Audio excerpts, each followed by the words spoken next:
तन्मे मनः शिव संकल्पमस्तु।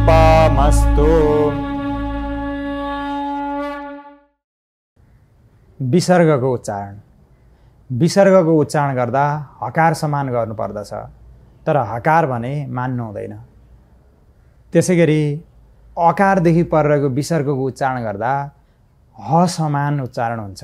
जस्तै देवो वः, यहाँ ब अकारदेखि पर रहेको जुन बह छ त्यो बदेखि पर रहेको जुन स्वरित विसर्ग छ त्यो स्वरित विसर्गको उच्चारण ह समान हुन्छ। त्यसैगरी आकारदेखि पर रहेको विसर्गको उच्चारण हा समान हुन्छ। जा हा फलिनी, यहाँ चाहिँ जादेखि पर रहेको जुन या छ आदि यकार, त्यसको याको आकारदेखि पर रहेको विसर्ग छ त्यसको हा समान हुने भएको हुनाले जाहा जाहा भयो। त्यसैगरी ईदेखि पर रहेको विसर्गको उच्चारण हि समान हुन्छ। जस्तै तपाईहरुले यहाँ हेर्न सक्नुहुन्छ, रात्रि प्रतिदीयताम, रात्रि त्रि दीर्घ इकारदेखि पर रहेको जुन विसर्ग छ त्यसको उच्चारण हि समान हुन्छ, रस्व हि समान हुने भयो। त्यसैगरी उ अथवा उदेखि पर रहेको विसर्गको उच्चारण हु समान हुन्छ, रस्व हु समान हुन्छ। यहाँ हेर्न सक्नुहुन्छ, आसुहु सिसानः, आसुको जुन सु छ त्यो सुदेखि पर रहेको जुन उकारदेखि पर रहेको विसर्ग छ त्यसको चाहिँ आसुहु हु समान उच्चारण भयो, तर हु नै भने होइन। त्यसैगरी एकारदेखि पर रहेको विसर्गको उच्चारण हे समान हुन्छ। मा भे हे, यो मा भे एकारदेखि पर रहेको जुन विसर्ग छ त्यसको हे समान भयो, त्यसकारण मा भे हे। त्यसैगरी ओकारदेखि पर रहेको विसर्गको हो समान उच्चारण हुन्छ। विष्णोः कर्माणि, विष्णु ओकारदेखि पर रहेको जुन विसर्ग छ त्यो विसर्गको उच्चारण हो समान, विष्णोः कर्माणि। त्यसैगरी ऐदेखि पर रहेको विसर्गको हि समान उच्चारण हुन्छ। स्वेरदक्षैः, त्यसकारण ऐदेखि पर रहेको जुन विसर्ग छ त्यसको हि उच्चारण स्वेरदक्षैः। औकारदेखि पर रहेको विसर्गको उच्चारण हु समान हुन्छ। देउहु शान्तिः, यसमा देउ औकारदेखि पर रहेको जुन विसर्ग छ त्यसको हु समान उच्चारण भयो। यस प्रकार अकारदेखि पर रहेको विसर्गको ह समान, आकारदेखि पर रहेको विसर्गको हा समान, ई र ईदेखि पर रहेको विसर्गको हि समान, उ र उदेखि पर रहेको विसर्गको हु समान, एकारदेखि पर रहेको विसर्गको हे समान, ओकारदेखि पर रहेको विसर्गको हो समान, ऐकारदेखि पर रहेको विसर्गको हि समान र औकारदेखि पर रहेको विसर्गको हु समान उच्चारण गर्नुपर्दछ। यो शुक्ल यजुर्वेद माध्यन्दिनीय संहिताको विसर्गको उच्चारणको नियम हो। त्यसैगरी शुक्ल यजुर्वेद माध्यन्दिनीय संहितामा रङ्ग अर्थात् चन्द्रबिन्दुको उच्चारण कसरी गर्ने भन्ने विषयमा अब बताइन्छ। रङ्गको उच्चारण गर्दा याज्ञवल्क्य शिक्षा अनुसार महर्षि याज्ञवल्क्यले त्यसलाई आफ्नो नियम दिनुभएको छ। रङ्गको उच्चारण गर्दा पूर्ववर्ती स्वरसँग मिसाएर रङ्गको उच्चारण गर्नु हुँदैन। त्यसलाई पहिला स्वरको उच्चारण गरेर, पहिला स्वर अगाडि रहेको जुन स्वर छ दीर्घ स्वर छ, दीर्घ स्वरको उच्चारण गरेर त्यसपछि रङ्गको उच्चारण गर्नुपर्दछ भन्ने नियम बताइएको छ। यदि एक मात्रिक या दुई मात्रिक रङ्ग जुन स्वर भए पनि पहिला स्वर सुरुमा स्वरको उच्चारण गर्ने र त्यसपछि रङ्गको उच्चारण गर्नुपर्दछ। जस्तै यहाँ तपाईहरुले हेर्न सक्नुहुन्छ, क्रतु रनु, पहिला क्रतुको उकारको उच्चारण गर्ने, क्रतु, अनि बल्ल रङ्गको उच्चारण गर्ने, क्रतु रनु। त्यसैगरी अर्को मन्त्र छ, लोकाउ अकल्पयन्न, यसलाई फेरि लोकाउ अकल्पयन्न यसरी पहिला लोका आकारको दीर्घ उच्चारण गर्ने अनि त्यसपछि बल्ल रङ्गको उच्चारण गर्ने। त्यसै गरी अर्को छ जामैरयश्चन्द्रमसि। यहाँ तपाईहरुले हेर्न सक्नुहुन्छ य पहिला स्वरको उच्चारण गर्ने जामैरयश्चन्द्रमसि यको उच्चारण गरेर अनि त्यसपछि रङ्गको उच्चारण हुन्छ। यस प्रकार रङ्ग पूर्ववर्ती स्वरमा नमिसाइकन पूर्ववर्ती स्वरको उच्चारण गरेर त्यसपछि बल्ल रङ्गको उच्चारण गर्नुपर्दछ। यो याज्ञवल्क्य शिक्षामा बताइएको नियमअनुसार शुक्ल यजुर्वेदीय माध्यन्दिनीय संहिताको नियम हो। त्यसै गरी दुईटा स्वरको बीचमा यदि सन्धि हुँदैन भने त्यसलाई विवृत्ति भनिन्छ। त्यो विवृत्तिको उच्चारण कसरी गर्ने भन्ने विषयमा अब याज्ञवल्क्यको नियमअनुसार शुक्ल यजुर्वेद माध्यन्दिनीय संहितामा त्यसको उच्चारण कसरी हुन्छ भन्ने विषयमा बताइन्छ। जहाँ दुई स्वरको बीचमा सन्धि देखिँदैन, दुईटा स्वर बीचमा जहाँ जोडिनु पर्ने हो त्यहाँ जोडिँदैन भने त्यस्तो ठाउँलाई संहिता पाठमा विवृत्ति भनिन्छ। विवृत्ति जनाउन खण्ड अकार चिन्हको प्रयोग हुन्छ। विवृत्तिमा एक मात्राकाल अथवा एकपल्ट आँखा झिम्क्याउन लाउने समयलाई अथवा एक निमेष आँखा चिम्म गर्न लाग्ने समयलाई एक निमेष अथवा एक मात्राकाल भनिन्छ। त्यति मात्राकाल विश्राम गर्नुपर्दछ। जस्तै तपाईहरुले हेर्न सक्नुहुन्छ नाभ्या आसीत। यहाँ नाभ्या आकारदेखि पर जुन खण्ड आकार दिएको छ त्यो ठाउँलाई नाभ्याको आकार र आसितको आकारको बीचमा सन्धि नभएर सन्धिको अभाव भएको छ, त्यहाँ सन्धि देखिएको छैन, त्यो बीचको भागलाई विवृत्ति भनिन्छ। त्यहाँ चाहिँ करिब 1 सेकेन्ड अथवा 1 मात्राकाल आँखा चिम्म गर्न लाग्ने समय त्यहाँ विश्राम गर्नुपर्दछ। त्यसकारण नाभ्या आसीत यसरी उच्चारण गर्नुपर्ने हुन्छ। अब ऋकार र लृकारको उच्चारणका विषयमा अब बताइन्छ। ऋकार र लृकारको एकार सहित उच्चारण जसलाई उच्चारण गर्दाखेरि रि र लृ जुन स्वर वर्णहरू छन् ती स्वर वर्णहरूको उच्चारण गर्दाखेरि ए सहित उच्चारण गर्नुपर्ने यो माध्यन्दिनी संहिताको विशिष्ट नियम हो। यो नियमलाई तपाईहरु बुझ्न सक्नुहुन्छ। ऋकारको उच्चारण गर्दा रे जस्तो र लृकारको उच्चारण गर्दा ले जस्तो उच्चारण गर्नुपर्दछ। तर दीर्घ उच्चारण भने गर्नु हुँदैन, त्यसलाई चाहिँ ह्रस्व नै उच्चारण गर्नुपर्दछ। यदि रि अथवा लृ दीर्घ छ भने यद्यपि दीर्घ लृ माध्यन्दिनी संहितामा पाइँदैन, दीर्घ रि भने प्राप्त हुन्छ, दीर्घ लृ प्राप्त हुँदैन। यस्तो छ भने चाहिँ दीर्घ नै रेको उच्चारण गर्नुपर्दछ। जस्तै तपाईहरुले यहाँ उदाहरणमा हेर्न सक्नुहुन्छ आकृष्णे नरजसा। यहाँ आएको क्री छ त्यसको उच्चारण चाहिँ क्रे उच्चारण हुन्छ।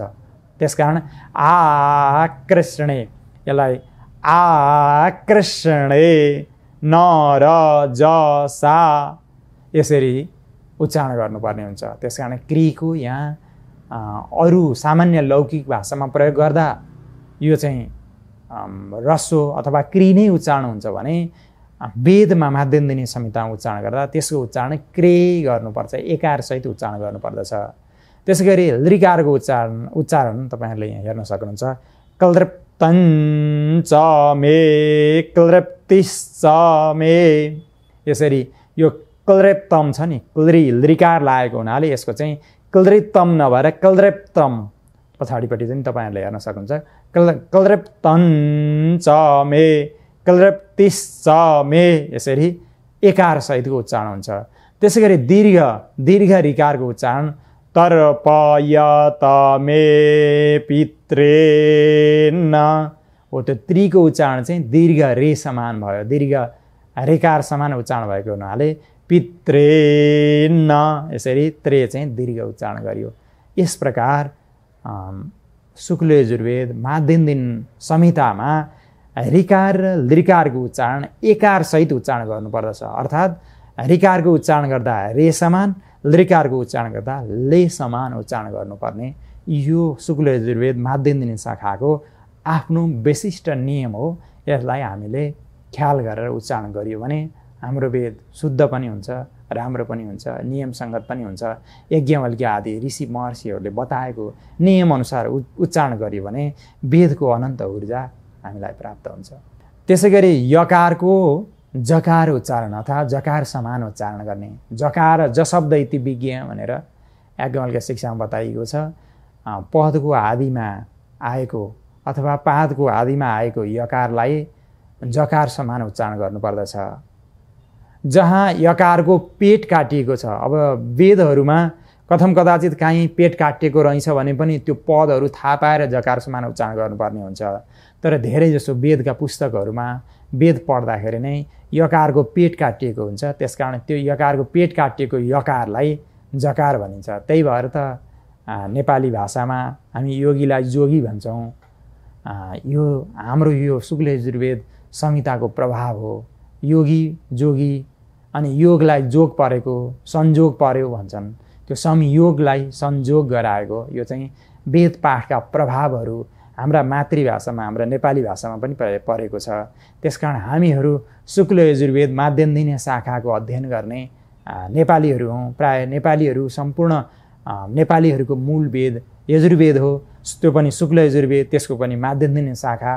त्यो माध्यन्दिनीय शाखामा यकारको उच्चारण यदि पदको आदिमा रहेको छ र पादको आदिमा मन्त्रको सबभन्दा अगाडि र हरेक पदको अगाडि छ भने त्यसको यकारको उच्चारण जकार समान हुन्छ। यसका नियमहरू तपाईँहरू हेर्न सक्नुहुन्छ। मन्त्रहरूको कुनै पनि पदको आदिमा रहेको असंयुक्त यकार, कुनै पनि वर्णसम्म संयुक्त नभएको यकार जकार समान उच्चारण हुन्छ। जस्तै तपाईँहरूले हेर्न सक्नुहुन्छ, जद्नेन जद्न्यमयम आयो, जुन यज्ञेन भन्ने पद छ त्यसको य चाहिँ पदको आदिमा रह्यो र पादको पनि आदिमा रहेको हुनाले त्यो अगाडि रहेको यकार ज समान भयो। त्यसकारण यकारको उच्चारण ज समान गर्नुपर्दछ। कसैले ज पनि भन्दछन्, तर याज्ञवल्क्य शिक्षामा ज भनेर बताइएको छैन। त्यसलाई स्पष्ट जशब्द इति विज्ञ भनेर ज जस्तै उच्चारण गर्नुपर्दछ भनेपछि ज समानै उच्चारण गर्नुपर्ने भएपछि ज नै उच्चारण गर्ने। जद्नेन त्यसपछि जद्न्यमयम अर्को य पनि ज समान हुने भयो। त्यसै गरी पदको आदिमा रहे तापनि व्यञ्जन वर्णले युक्त भएमा यकारको जकार उच्चारण हुँदैन। यदि पदको आदिमै छ, पदभन्दा अगाडि नै छ, तर अरू व्यञ्जनहरूसँग यकार संयुक्त भयो भने त्यो यकारको उच्चारण चाहिँ ज समान हुँदैन। जस्तै तपाईँहरूले हेर्न सक्नुहुन्छ, विद्वान् यक्ष्मादमुच्यत। अब यो य चाहिँ यक्ष्मा भन्ने पदको आदिमा हो। विद्वान एउटा पद हो भने यक्ष्मा अर्को पद हो। पदको आदिमा रहे पनि विद्वानको नकारसम्म यकार संयुक्त भएको हुनाले जोडिएको हुनाले विद्वान जक्ष्मा भएन, विद्वान न्यक्ष्मा यो नै उच्चारण भयो। त्यसरी यदि अरू वर्णसम्म यकार संयुक्त भयो भने त्यो जोडिएका यकार चाहिँ जकार उच्चारण नभएर यकार नै उच्चारण हुन्छ। यो यसको विशिष्ट नियम हो। त्यसै गरी उपसर्ग अगाडि छ, अथ शब्द अगाडि छ, मा शब्द अगाडि छ, स शब्द अगाडि छ र न शब्द अगाडि छ र त्योभन्दा पछाडि यकार छ भने काहीँ जकार उच्चारण हुन्छ भने काहीँ जकार उच्चारण हुँदैन। यसो चाहिँ विकल्पले हुन्छ। काहीँ जकार उच्चारण हुन्छ र काहीँ जकार उच्चारण हुँदैन। यो पनि बुझ्नु जरुरी छ। जस्तै तपाईँहरूले एउटा दुईवटा उदाहरण हेर्न सक्नुहुन्छ। अनु जो जान्विन्द्र ते हरि, यहाँ अनु उपसर्ग हो। अनु उपसर्गदेखि पर रहेको जुन जो जाको य छ त्यो य चाहिँ यहाँ ज समान उच्चारण हुन्छ। तर तल आप्रयातु परावतः, यहाँ चाहिँ आ उपसर्ग र प्र उपसर्ग भन्दा पछाडि रहेको जुन यकार छ त्यो चाहिँ यसको जकार उच्चारण नभएर यकार नै उच्चारण हुन्छ। त्यसकारण यो चाहिँ यदि उपसर्गदेखि, अथ शब्ददेखि, मा शब्ददेखि, स शब्ददेखि र न शब्ददेखि पर रहेको यकारको विकल्पले काहीँ यकार उच्चारण हुन्छ भने काहीँ जकार उच्चारण हुन्छ। यो चाहिँ तपाईँहरूले गुरु परम्परासँग, गुरुसँग अध्ययन गरेर र याज्ञवल्क्य शिक्षाका विभिन्न नियमहरू अध्ययन गरेर र राम्रो शुद्ध टाइप भएका वेदहरू हेरेर तपाईँहरूले उच्चारण गर्न सक्नुहुन्छ। त्यसैगरी यकारको जकार उच्चारण हुने अर्को नियम छ। रेफ हकार र रिकारले युक्त भएमा यकारसँग अगाडिपट्टि रेफ जोडियो, अगाडिपट्टि हकार जोडियो र यकारसँग पछाडिपट्टि रिकार जोडियो भने त्यस्तो यकार जुनसुकै ठाउँमा पनि जकार उच्चारण हुन्छ। जस्तै तपाईहरुले हेर्न सक्नुहुन्छ सूर्यः स्वाहा। अब सूर्यमा चाहिँ यकारसँग रेफ संयुक्त भयो, सूर्य। त्यो य चाहिँ जोडिएको हुनाले, रेफसँग जोडिएको हुनाले यकारको जकार उच्चारण भयो। त्यसकारण सूर्यः यसरी उच्चारण गर्न पर्यो। त्यसैगरी अर्को मन्त्र हेर्न सक्नुहुन्छ सन्तु महजम्मा। सन्तु महजम्मामा मदेखि परिरहेको जुन हकार छ, हकारदेखि परिरहेको यकार मैह्यमवाला यकार छ, हकारसँग संयुक्त भएको हुनाले सन्तु महजम्मा यसरी ज समान उच्चारण भयो। त्यसैगरी अर्को छ सदोज्रेत। सदोज्रेतस्य गरेर यहाँ चाहिँ सदोज्रेतस्य यकार चाहिँ रिकारसँग संयुक्त भएको हुनाले त्यो सदोष यदि अगाडि व्यञ्जनसम्म युक्त भए तापनि रिकारसँग जोडिएको हुनाले यकारको जकार समान उच्चारण भएर ज्रेतस्य उच्चारण भयो। यसरी यकारसँग रेफ संयुक्त भयो, हकार संयुक्त भयो र पछाडिपट्टि रिकार संयुक्त भयो भने यकारको जकार समान उच्चारण हुन्छ। त्यसैगरी दुई भाव अथवा यकार दुत्तो भयो भने पनि यकारको जकार समानै उच्चारण हुन्छ। यकारलाई दुईटा बनाइयो भने विभिन्न सूत्रहरूले दुत्तो हुन्छ, दुईटा हुँदा पनि यकारको जकार समानै उच्चारण हुन्छ। नमो रेदजाय च गर्दाखेरि रेहदैयाय च गर्दाखेरि जो यकार चाहिँ दुत्तो भयो, दुत्तो भएको यकार हुनाले यकार चाहिँ जकार समान उच्चारण भएर नमो रेदजाय च यसरी जकार दुत्तो भयो। त्यसैगरी अर्को छ दुईरुक्ति भएमा अथवा एउटै पद दुईपल्ट उच्चारण भयो भने त्यसलाई दुईरुक्ति भनिन्छ। भने त्यस्तो आदिको यकार चाहिँ जकार हुन्छ भने दुत्तो भएको यकार चाहिँ यकार नै रहन्छ, त्यसो जकार समान उच्चारण हुँदैन। यसको छ जतो यतः। यहाँ जतो यत यतः यतः यो दुईटा पद यतः पद नै यहाँ दुईपल्ट उच्चारण भएर यहाँ दुईरुक्ति भएको। यस्तो दुईरुक्तिमा चाहिँ अगाडिको पदको यकार दुत्तो भयो भने पछाडिको पदको आदि यकार जकार समान उच्चारण भएन। यसरी यकारका जकार उच्चारण हुने नियमहरूलाई हामीले यस प्रकार बुझ्यौँ। यही अनुसार हामीले उच्चारण गऱ्यौँ भने हाम्रो वेदका मन्त्रहरू शुद्ध हुन्छन् र आफूले चाहेको फल वेदको मन्त्रद्वारा प्राप्त हुन्छ र वेद भगवानको आशीर्वाद, वेद भगवानको कृपा हामीलाई प्राप्त हुन्छ। तन्मे मानाः शिव संकल्पमस्तु।